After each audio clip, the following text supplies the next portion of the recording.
जिल्हा परिषद आणि पंचायत समिती यांची निवडणूक रणधुमाळी सुरू झालेली आहे. भाजपने तशी तयारी केलेली असून संपूर्ण महाराष्ट्रामध्ये एक कोणत्या परिस्थितीमध्ये आपल्याला हे जिंकायचंच असं त्यांनी पण केलेलं आहे.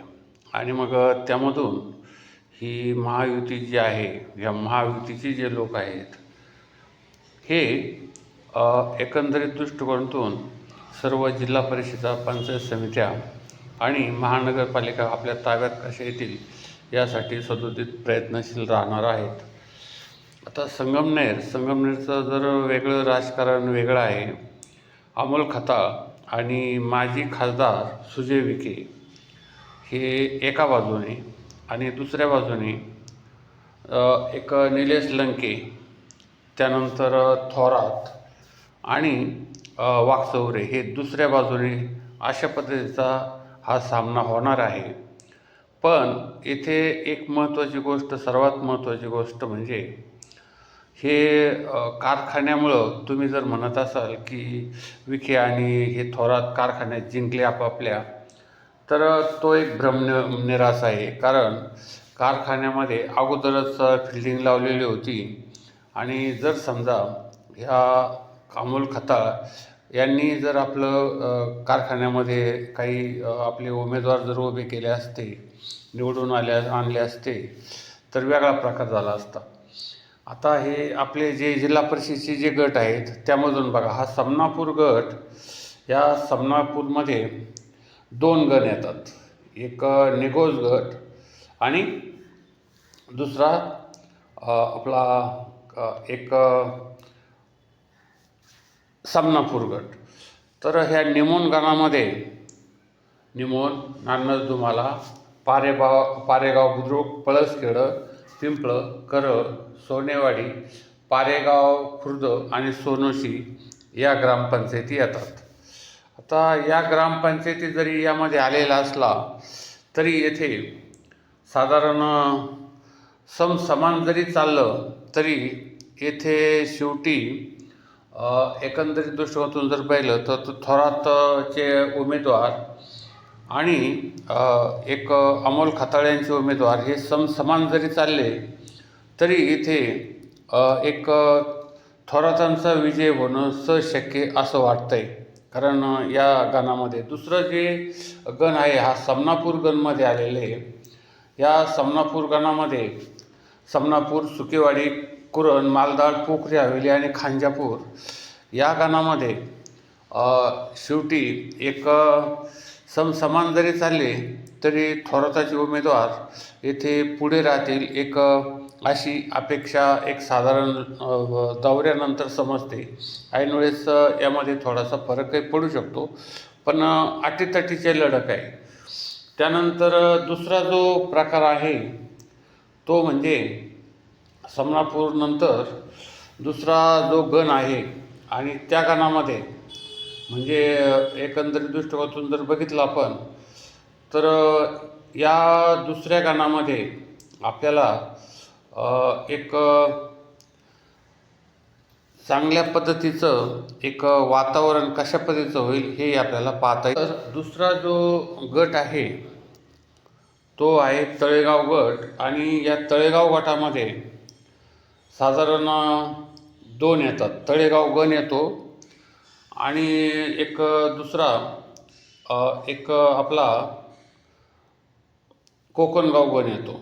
तर आता या तळेगाव गणामध्ये साधारण ग्रामपंचायत जे आहेत, तळेगाव, आरामपूर, आजमपूर, जुनेगाव, हासनाबाद, चिंचोली गुरव, लोहारे, कासारे, देवकवठे, वडझरी बुद्रुक, काकडवाडी, वडझरी, खुर्द आणि तिगाव ही अशी जरी गावं असली तरी येथे समसमान नाही. तर या भागामध्ये म्हणजे आपले जे अमोल खताळ आहे यांच्या उमेदवार निवडून येण्याची शक्यता थोडी जास्त वाटते. कारण या गटामध्ये सर्वात जर बघितलं तर प्रचारही मागच्या लोकसभा निवडणुकीत, विधानसभा निवडणुकीत येथे जास्त झालेला आहे आणि तो निवडून येण्याची शक्यता ठीक आहे.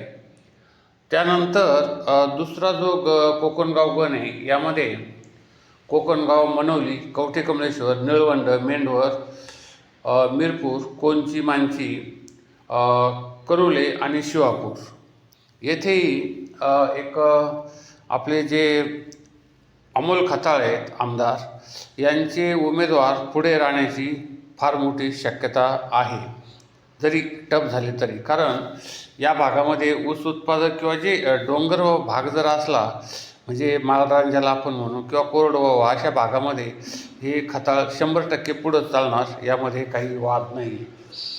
त्यानंतर एक आश्वी बुद्रुक गट.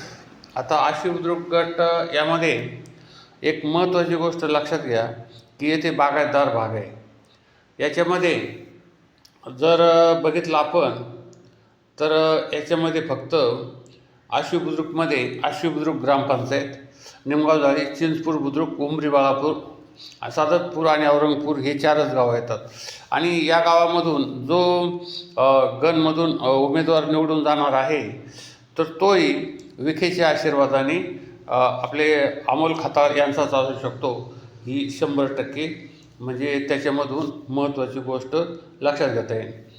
आणि त्यानंतर जो आश्वी खुर्द गण आहे, आता आश्वी खुर्द गणामधून आश्वी खुर्द या गणामधले गावं आश्वी खुर्द, पिंपरी, लौकी, आजमपूर, खळी, दाळ, चनेगाव, झरेकाठी आणि प्रतापपूर.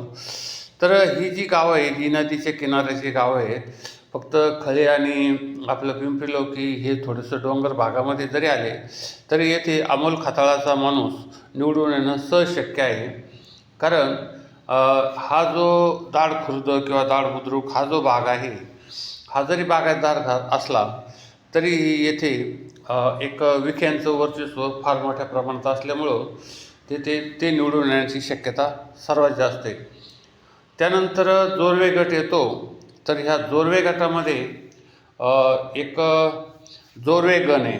आता जोरवे गणामध्ये जोरव, पिंपर्ण, कनोली, रहीमपूर, जाखोरी, खराडी, ओझर खुर्द आणि कनकापूर ही गावं येतात. तर या गावामध्ये जोरव्यामधून आता तर सांगितलं की जी व्यक्ती आहे जोरव्याची, आपली गोकुळ भाऊ, तर त्यांचा ह्या विभागामध्ये जोरवे गटामध्ये फार मोठ्या प्रमाणामध्ये प्रभाव राहील अशी एक अपेक्षा आहे. आणि येथूनही हे खताळ गटाचेच लोक निवडून येतील एवढी शक्यता आहे. पण यामध्ये दुसरा जो आंबोरे गण आहे, या आंबोरे गणामध्ये येते पानवडी, आंबोरं, शिबलापूर, कोळवड, शेडगाव, मालुंज, ओझर बुद्रुक आणि हांगेवाडी या ठिकाणी मात्र थोरातांचा प्रभाव ह्या दृष्टिकोनातून इथे राहण्याची शक्यता आहे. कारण येथे हे जे वाकचौरे होते खासदार, त्यांनी बरीचशी या गावांना मदतही केलेली आहे आणि येथे त्यांचं थोडंसं वजनही आहे. म्हणून या गावामध्ये देखील त्यांचा एक चांगल्या पद्धतीने एक हे होऊ शकतो, उमेदवार निवडू शकतो थोराताचा, अशी एक शक्यता येथे आहे.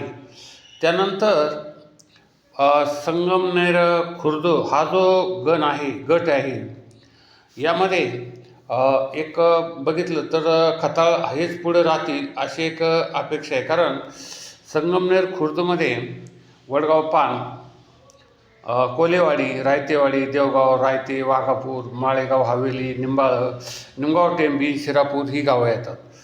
आणि या गावामध्ये एक अमोल खताळाचं एक चांगल्या पद्धतीचं वर्चस्व असल्यामुळं इथूनही ते निवडून येऊ शकतात अशी एक शक्यता यामध्ये आहे. तसंच संगमनेर खुर्द गण जो आहे, या गणामध्ये एक वैदोवाडी, संगमनेर खुर्द, निमज, हिवरगाव, पावसा, खांडगाव आणि झोळे इतके हे गावं येतात या गाणामध्ये. तर या गाणामध्ये एक शक्यता हिवरगाव, पावसाचं एक आमदारांनी काम केलेलं आहे, किंवा खांडगाव वगैरे हा जो भाग आहे, तर हा भाग देखील अमोल खताळच्या बाजूनेचा झुकणारा भाग दिसतो. ही एक शक्यता येथे सर्वात महत्त्वाची दिसते. त्यानंतर 6 हे घुलेवाडी जो गट येतोय 6वा, तर या घुलेवाडी गटामध्ये साधारण हे बाळासाहेब थोरात यांचा फार मोठा प्रभाव जरी असला तरी घुलेवाडी गटामध्ये आमदार खताळे राहायलाच आहेत आणि वातावरण बदलल्यामुळं कदाचित ह्या घुलेवाडी गणामधून कोण निवडून येईल ही की काट्याची टक्कर होईल हे आज सांगणं सर्वात म्हणजे कठीण आहे. तरी येथे अजूनही बाळासाहेब थोरातच पुढं राहतील अशी एक शक्यता आहे. पण यानंतर देखील काहीतरी एक वेगळा भाग होऊ शकतो. तसंच दुसरं गुंजाळवाडी जो गण आहे त्यामध्ये गुंजाळवाडी, ढोलेवाडी, वेलाळ आणि सायखिंडी या भागातून मात्र अमोल खताळ यांची उमेदवार म्हणजे पंचायत समिती आणि जिल्हा परिषद दोन्ही बाबतीमध्ये आपण बोलत आहोत. हे दोन्ही उमेदवार निवडून येणं यांना शक्य असं वाटतं आहे. कारण हे गुंजाळवाडीमध्ये देखील त्यांनी चांगल्या पद्धतीचं काम केलेलं आहे. त्यानंतर शेवटचा जो आहे म्हणजे एक परत आता त्यामध्ये सांगायचं म्हणजे धांदरफळ बुद्रुक गट. तर हे धांदरफळ बुद्रुक गटामध्ये 12 गावं येतात आणि एक वाडी येते. आणि ह्या धांदरफळ गटामध्ये साधारण आपण जर बघितलं तर 2 गण आहेत. त्याच्यामध्ये एक राजापूर गण. आता राजापूर गणामध्ये राजापूर, जवळकडलं, कासारा दुमारा, चिकणी, निमगाव आणि भोजापूर हे या गणात गावं येतात. म्हणजे हे गणात गाव आले तरी ते गटातही गाव असतात आणि गणातही असतात. म्हणजे 2 गणाचा एक गट या पद्धतीने हे कामकाज चाललेलं आहे. तर राजापूरमधून किती केलं तरी हे विशिष्ट निकाल जर बघितला आपण तर येथे एक बाळासाहेब थोरात हे पुढं चालण्याची शक्यता निर्माण झालेली आहे. कारण कसं असतं की हे जे लोक काही जरी म्हणत असले आणि काही जरी असलं तरी या बाळासाहेब थोराताला मानणारे लोक फार आहेत. आणि तसंच वाकचौरे आपले किंवा त्यांच्या दृष्टिकोनातून दुसरं एक आपले प्रचारक करणारे लंघे, तर यांचाही याच्यामध्ये थोडासा प्रभाव जर असेल तर ते बाळासाहेब थोरात निवडून येऊ शकतात. असा एक प्रकार यामध्ये आहे. परंतु हे धांदरफळ गण जो आहे आपला धांदरफळ गण, तर ह्या धांदरफळ गणामध्ये धांदरफळ बुद्रुक, वडगाव लागणा, लांडगा, चिखणी, पिंपळगाव, कुंजिरा, कोकणेवाडी, मंगळापूर, कवठे, धांदरफळ आणि सांगवी ही गावं आहेत. आता ही जी गावं आहेत तर या गावामध्ये मध्यंतरी विधानसभेच्या वेळेस जो एक त्यावेळेसची जी सभा झाली होती त्या सभेपासूनच थोडंसं वेगळं वळण लागलं होतं कारखान्याच्या संदर्भामध्ये. तर येथून केव्हाही खताळच निवडून येतील ही अशी शक्यता 100% आहेच आहे. आणि त्यामध्ये जर समजा प्रचाराचा धूमधडाका लावला जास्त तर जे आपले थोरात समर्थक जर पुढं सरसावले तर ते अटीतटीची किंवा फार मोठ्या पद्धतीची झुंज देऊ शकतील अशी एक अपेक्षा वाटते. पण किती केलं आणि काही झालं तरी हे अमोल खताळचे जे लोक आहेत ते थोडीशी पुढं चालतील अशी या भागामध्ये थोडीशी अपेक्षा आहेच. आता हा झाल्यानंतर एक आपला येतो चन्नापुरी गट. आता चन्नापुरी गटाचा एक प्रभाव असा झाला आहे की नाव खाली घाटाच्या खाली चन्नापुरी, घाटाच्या खाली चन्नापुरी, गटाचं नाव चन्नापुरी आणि संपूर्ण पठार भाग म्हणजे पुणे नाशिक हायवे जो आहे त्याच्या पश्चिम जो भाग आहे तो या गटामध्ये समाविष्ट केलेला आहे. आता या चन्नापुरी गटामध्ये किंवा गणामध्ये जी गावं आलेली आहेत किंवा गटामध्ये गावं आलेली चंद्रपुरी गणातली गावं आणि 2 गणातली गावं एका गटात असतात, तो एक महत्त्वाचा प्रश्न. तर या चन्नापुरी गणामध्ये 4 वाडे एक गाव आहे चन्नापुरी, गाभणवाडी. आता पिंपळगाव देपा, खंडेरायवाडी, मोदळवाडी, सावरगाव तळ, डोळासनं, वांबळेवाडी, पोखरी बाळेश्वर, कर्दुले पठार, गुंजारवाडी पठार आणि पिंपळगाव माथा ही गावं यामध्ये समाविष्ट केलेली आहेत. आता हा चन्नापुरी गण जर असं आपण म्हटलं तरी मुख्यतः एक तर कुठलं तरी एक वेगळं नाव द्यायला पाहिजे होतं या गाण्याला, परंतु चन्नापुरी गण दिल्यामुळं एकच चन्नापुरी घाटाच्या खाली आहे आणि बाकीची जी गावं आहेत जी संपली ही पिंपळगाव, द्यापा, खंडरायवाडी, मोहोळवाडी, सावरगाव, तळ, डोळासनं, पोखरी, बाळेश्वर, कर्जुलं, पठार वगैरे ही गावं घाटाच्या वर आहेत. म्हणून आता हे प्रचार करणाऱ्याला देखील येथे फार मोठा प्रचार करून राहायला पाहिजे. कारण येथे जरी नाही म्हटलं तरी बाळासाहेब थोराताचा प्रभाव या भागामध्ये आहे. आणि इथं जर समजा काही पैसे वाटप, वस्तू वाटप व जर काही प्रकार जर झाला तर ही मतं वळवू शकतात अशी एक भागा याच्यामध्ये शक्यता आहे. तरी खताळ मात्र इथं थोडीच तोड टक्कर देण्यास तयार राहतील. पण बाळासाहेबाचा प्रभाव येथे जास्त प्रमाणामध्ये आहे असं एक दिसतोय. आता त्याच्यानंतर हा जर भाग आपण बघितला तर यालाच दुसरं जे गण आहे ते पेमगिरी गण. या पेमगिरी गणामध्ये पेमगिरी, नांदोरी दुमाला, दांदरफळ खुर्द, निमगाव बुद्रुक, सावरचोळ, मेंगाळवाडी, निमगाव खुर्द, मिर्झापूर आणि सिरसगाव आणि दोपे एवढी गावं आहेत. आता या पेमगिरी गणामध्ये पुन्हा हे बाळासाहेब थोरात यांचे समर्थक फार मोठ्या प्रमाणामध्ये आहेत आणि हे समर्थक कदाचित हे आपले जे अमोल खताळ आहेत यांना थोडेसे कोंडीत पकडू शकतात. कारण येथे यांचा विजय होईल अशी काही शक्यता वाटत नाही.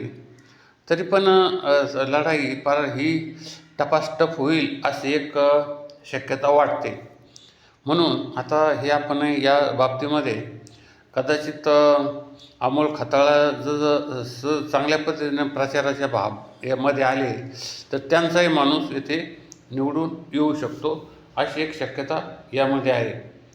आता यानंतर जो गट आहे तो आहे साकूर गट. आता साकूर गट म्हटलं की हा सगळा डोंगराळ भागच पठार भाग आणि ह्या पठार भागामध्ये याच्यामध्ये आहेत 16 ग्रामपंचायती आणि 3 वाड्या. आता 16 ग्रामपंचायतीमध्ये हा साकूर गट जो आहे तर याच्यामधला साकूर गण बघा. हा गण साकूर गण जो आहे याच्यामध्ये साकूर येतं, त्याच्यानंतर जांभूळवाडी येते, नांदूर खंदरमाळ येतं आहे, जांबूत बुद्रुक येतं, जांबूत खुर्द येतं, हिवरगाव पठार येतं आहे, बिरेवाडी येते आणि शेंडेवाडी येते. म्हणजे जवळजवळ मालुंज्याच्या अलीकडचा जो भाग आहे तो संपूर्ण या गाणामध्ये येतो. आणि या गाणामधून साकूरमधून एक चांगला उमेदवार हा अमोल खताळचाच निवडून येईल ही शक्यता जवळजवळ सर्वात मोठी जास्त वाटते. कारण या लोकांनी इथं जे विखे आहे, सुजय विखे यांनी फार मोठा पराक्रम या भागामध्ये केलेला आहे. येथेच ताई हो ताई हा भाषण याच भागात झालेला आहे. हे लोक काही विसरत नाही आहेत. आणि लोकांना एक ह्या सुजय विखेंनी हिंमत देण्याचं जे काम केलं ते साकूरच्या या पठारामध्ये आणि आंबोरेच्या सभेमध्येच केलेलं आहे. कारण तोपर्यंत लोक थोडे दबावानेच राहत होते अशी एक परिस्थिती होती. तर ह्या साकूर गणामधले जे गावं आहेत, हे साकूरचं मोठंच गाव आहे, बिरोबाचं गाव आहे. आणि बिरोबाचं गाव असल्यामुळं येथे फार मोठ्या श्रावणात दर बुधवारी बाजार भरतो आणि यात्रा भरतात. खूप मोठमोठ्या यात्रा असतात. तेव्हा हे साकूरमधलाच उमेदवार हा अमोल खताळ यांचा निवडून येणं ह्या भागामध्ये सहज झालेलं आहे. आणि दुसरं जर आपण बघितलं तर यानंतर येते नवीन आता हा वरवंडी गण आला आहे. आता वरवंडीला गणामध्ये शेवटी जर बघितलं तर हायस्कूल आहे बाळासाहेब विखे यांचं, म्हणजे विखे पाटलांचं हायस्कूल येते. त्यानंतर एक महत्त्वाची गोष्ट या गाणामध्ये आहे की ह्या ग्रामपंचायती येतात 7. आता ते वरवंडी गण हा ठीक आहे, ग्रामपंचायत आल्या याच्यामध्ये 2 वाड्या आहेत. आता याच्यामध्ये कुठलं येतं वरवंडी, खांब, कुंभारवाडी, चौधरवाडी, मांडव बुद्रुक. आता इकडे बघा हे मांडव बुद्रुक, डिग्रस, शिंदोडी, खरशिंद, रणखांबवाडी, कवठं मलकापूर आणि दरेवाडी एवढे गाव येतात. आता इथे शेळकेवाडीचा भाग याच्यामध्ये लिहिलेला नाही आहे, तो इकडे येतो का तिकडं, परंतु हा एक महत्त्वाचा भाग यामध्ये आहे. मध्यंतरी आश्वी साकूर अशी एक आश्वी पुणे ही गाडी पारनेरमधून जात होती, म्हणजे मांडवे खुर्द मांडवे बुद्रुकमधून. तर त्या रस्त्याच्या पलीकडचा अलीकडचा भाग यामध्ये आलेला आहे. आता या भागामध्ये एक सगळ्यात महत्त्वाची गोष्ट काय झाली की ते डिग्रेस एक फक्त घाटाखाली आहे, म्हणजे एक त्यामुळं बाकीची जी गावं आहे ती रस्त्याच्या कडेकडेलाच आहेत, काही विशेष अवघड नाही. फक्त एक खांबे आहे ते बाजारचं गाव आहे. त्याच्यानंतर ही मांडव बुद्रुक ही पण चांगलं बागायतदार भाग आहे, परंतु वाळू चोरीचे प्रकार हे काही इथं येतातच जातात. आणि बाकीचं जर बघितलं तर हा सगळा पठार भाग आहे.